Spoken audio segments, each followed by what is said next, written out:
அந்த துல்லியமா நீங்க தான் சார் கணிச்சீங்க வெயிட் அண்ட் சீன்னு சொல்லிட்டு விஜய்க்கும் ஓபிஎஸ் சொன்னீங்க. விஜய் இப்ப நெருங்கி வராரா இன்னும் ஓபிஎஸ் வரவே இல்லைங்க சார். அந்த வெயிட் அண்ட் சி அதுவும் சரியா வர மாட்டார். ஓபிஎஸ்க்கும் பொருந்துமா சார்? முன்னாடி சொன்ன இல்ல உங்களுக்கு தலை தீபாவளி தானே மறுபடியும் சொல்றதா? இல்ல நீங்க என் தலையை உருட்டுறதுலே தான் இருக்கிறீங்களே தவிர தம்பி நானும் நீங்களும் நண்பர்கள் என்ன. நான் அதான் சொன்னேன். நான் அன்னைக்கே என்ன சொன்னேன், பரீட்சை எழுதட்டும் பார்க்கலான்னு சொன்னேன். நான் சொன்னது பரீட்சை எழுதட்டும். ஏன்னா 52 ஆண்டு அனுபவம், 53 ஆண்டு முடிச்சுட்டு 54வது ஆண்டுல அடியெடுத்து வைக்கிற கட்சி.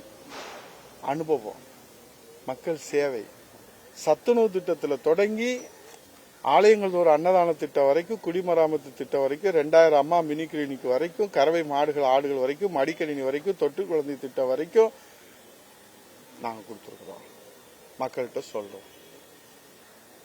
இன்றைக்கு திராவிட முன்னேற்ற கழகம் குறைத்து மதிப்பிட முடியாது. அவங்க சொல்ற மாதிரி முழு பூசணிக்காயெல்லாம் சோத்துல மறைக்கிறதுக்கு நாங்க தயாரா இல்ல.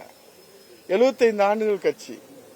அவங்களும் இந்த மக்களுக்கு இன்றைக்கு மக்களிடத்தில் மிக பிரபலியமான கட்சி, ஆளுகிற கட்சியாக 25 ஆண்டுகள் இருந்திருக்கிறாங்க. இப்ப நீங்களே சொல்லுங்க, இது போட்டி யாருக்கு யாருக்கு அப்படின்றத. நான் அன்னைக்கு என்ன சொன்னேன், நீங்க கேட்ட கேள்விக்கு பரீட்சை எழுதட்டும், இப்பதான் படிச்சுக்கிட்டு இருக்கிறாரு, அதுக்கப்புறம் மதிப்பெண் வைத்து நம்ம விவாதிப்போம்னு சொன்னோம். இப்போ அவர் ஒரு சங்கடத்தில் இருக்கிறாரு. அவர் ஒரு சங்கடத்தில் இருக்கிற போது நம்ம அதை பத்தி விவாதிப்பது மனித நேயமாக இருக்காது. இப்போ இந்த துயர சம்பவத்துக்கு யார் காரணம் மக்களுக்கு தெளிவா தெரியுது. பாட்டுகளுக்கு 10 ரூபாய் அப்படின்னு பாட்டு பாடணும்னு செருப்பு வருதுங்க. இங்க கூட வருதா என்னன்னு தெரியல. அது கரூர்ல போனாதான் வரும்.